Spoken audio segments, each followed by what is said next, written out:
White children believe black people are less. One of these friends of mine said to me, but you guys are so big and strong, why do you think you're in this position? And I think she asked the question for two ways. One, no one can dominate you because you are so strong. And she was right. She is right. Yeah, she is. And then the other part of it is, I've heard this from other white people.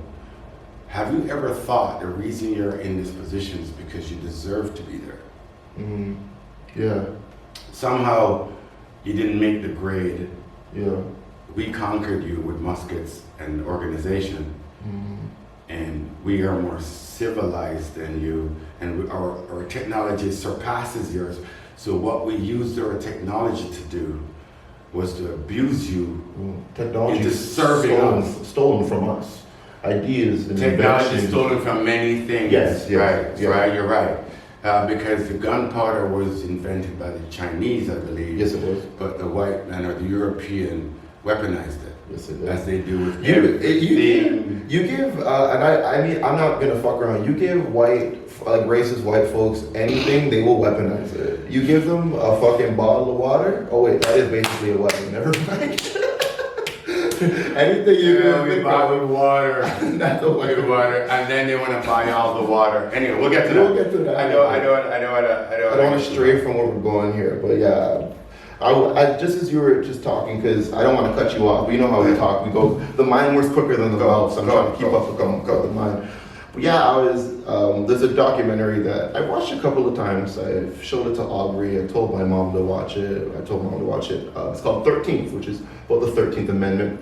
Which that's people think that that's just specific to America. It's not. America uses different words. Canada has the exact same system, run by the exact same people. If anyone doesn't think that, I'm sorry, but you got to dig a little deeper. All right, I'm gonna cut you. You cut me, but I gotta come back to it. You come back to it. Okay. Canada 150. Yes, please touch on this. Please, it's like the 13th Amendment thing. So we have a celebration to celebrate the number of years that we have had native humans in residential schools and abusing them. And I am now a Canadian citizen, immigrant from Jamaica. Mm-hmm. And when I got here, I'm realizing that my people, Canadian people, my people, want me to celebrate genocide. And I brought that up. Isn't that nuts? Though, like, you could do and then when I said it, I lost a few more friends. Because I understand, it's a long weekend. Maybe there's a turkey, maybe ham, I don't know. Maybe the family gets together, maybe some laughs, Right. And it's been a tradition for 150 years of laughs. They made a duck, a yellow duck. Oh God, yeah. A $500,000 duck. With that could sail on Lake Ontario. What about if 500,000? What if you allotted that money? They can't bring any money to Jane and Finch because there's only cockroaches up there. There's only black people up there. We can't give money back to the indigenous people who we've robbed land from and robbed resources from for 150 years. And as you said when we were just at your house about to leave, but in a 10, you're like, that's the exact amount of years public schools have been around. Residential, sorry. That's the exact residential. Close to it. Isn't like it's within the exact same time. Where they took the children of another culture of humans, jammed them into these schools where they sexually abused them, shaved their heads, and let them forget everything about their native culture. Mm. Told their parents if they tried to look for their children, they would kill them. Yeah. So the children kept thinking why didn't their parents come to look for them and find them? Mm-hmm. Not knowing that their parents were threatened with death. Yeah. And then now you have so psychologically, they're thinking their parents abandoned them now. So they're thinking. So the suicide rate for young teen native humans has escalated based on the fact that they believe they're unwanted. Yeah. So when you go back to the 13th Amendment, which states that if you are labeled a criminal, you're stripped of your rights entirely. So that That means that people don't understand that the prison population in the States is well near 3 million, and it houses over 25% of the world's prisoners, not just in America. And over 70% of those prisoners are black people. And in a lot of prisons, they're like factories. So Victoria's Secret, the amount of brands that have their garments and clothes made in prisons is fucking mind-blowing. And these guys are getting paid like less than $1 an hour, like actual slavery. And most of these people, when we talk about systematic, it was like when Bill Clinton did this thing. I don't want to just focus on America, I'll focus on the world, but when Bill Clinton did that third striker out rule, that fucked everything up. It fucked you? It fucked me. If you have a third I lived offense, through it as a father. if you have a third offense, With you in high school. yeah, that was terrible. If you had 2 minor charges or minor misdemeanors, if you have a third, whatever the fuck it was, like you could have been peeing on a tree on a drunk night, you're going to prison for a minimum of 25 fucking years. We're in a time too that. Yeah, but hold on. So let's get back to this for a second. Yeah, totally. The reason why Bill Clinton was able to do that was because a bunch of other nose-blind white people, many who say the best white defense is denial. I am not racist. I don't know anyone who is. No. I have black friends. I have black friends. You know, that's one of the big ones. Hey, you know that Central Park Karen them talk about? Yep. Not only is she Canadian from Waterloo, she's of Jamaican parents. Wow. So when people speak about racism, this is global. Yeah. I grew up with this, man. Yeah, So I was built from a child, I realize now, to serve them. Yeah. Right? So I get what they're doing, what my point now, and I'm heading into this. Can't focus on them. I can't fix them.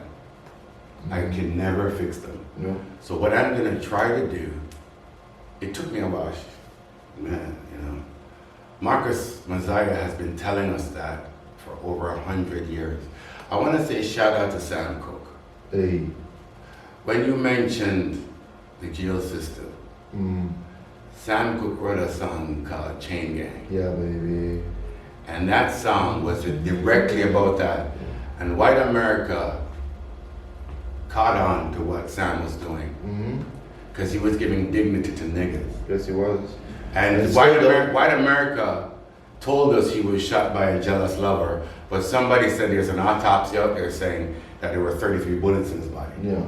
So I want to shout to Sam Cooke, and I want to shout to Lady BillyHolliday. Her song "Strange Fruit" is about niggas hanging from poplar trees in the South. And she's driving through. That's an emotional one. And so this dude named Harry Anslinger was the director of the FBI. And he told her to stop singing the song live. Of course he did. And she wouldn't. Yeah. Billy had some substance abuse issues. She got hospitalized somehow because of her issues. Yeah. He forced her to be handcuffed to her bed, and she died in 4 days. She gave her life talking about the abuse of black men, and she was murdered by the American system. So I'm not saying it's on an American system, because this system is global. The system is global. When soccer players, football players in Europe, black football players, when their own fans are throwing bananas on the field and making monkey sounds. Samuel Eto'o, Thierry Henry, great soccer players. They have spoken about it. John Barnes, for my money, maybe, and I'm biased, is the greatest soccer player England has ever had. Born in Jamaica. Yeah. Went to England by the time he was 16. By the time this dude's 17, he's probably playing for the England national team. That's next level. He dribbled the ball in a practice game against Brazil. He beat like 6 or 7 Brazilians and put the ball in the back of the net. Pelé, the greatest ever, said, why wouldn't they center the team around the great John Barnes? And anyway, so my point being, for all the people out there who are thinking, oh, I didn't realize they were really beating up these niggers all these years. Okay, this stuff is global. It's not just Canada. It's not just Canada, America. It's not Europe. Just Russia. It is every single country on the planet. Every single one. There's an expectation. That's why there's an expectation by some black children that they are less. Yeah. So it's okay if I die before I'm 21 years old. Yeah. It's so fine. the gun violence in Toronto is also another issue. People don't understand how far this takes. Well, when we say the psychological, Dad, like when people talk about when people were rioting, and obviously white people want to police how niggers riot. They want to, now you can't be mad like this. You can't throw bricks through glasses. Which are being planted. You can't burn cars. Which are being planted by a lot of cops, by the way. We saw the photographs and the film footage of police smashing their own vehicles and painting their shit and photographing it and making that the news. Well, that's them spinning the narrative and spinning it exactly how I want to, you know. But when people talk about, I've read, because you know, every here and there I like to scroll through my homepage to see what the world is talking about and what the powers that be want us to be looking at. And they were talking about how all these young black kids are looting, and I immediately thought about Africa. Immediately, the richest land in the world, but yet a third world country. It has the most resources on the planet, yet it is the poorest country. So you want to tell these kids that they're stealing from a store off land that you stole from people, that they're looting? It's just Africa. You say Africa. Yeah. And you touched on it. I just want to go a little further on this. Please do.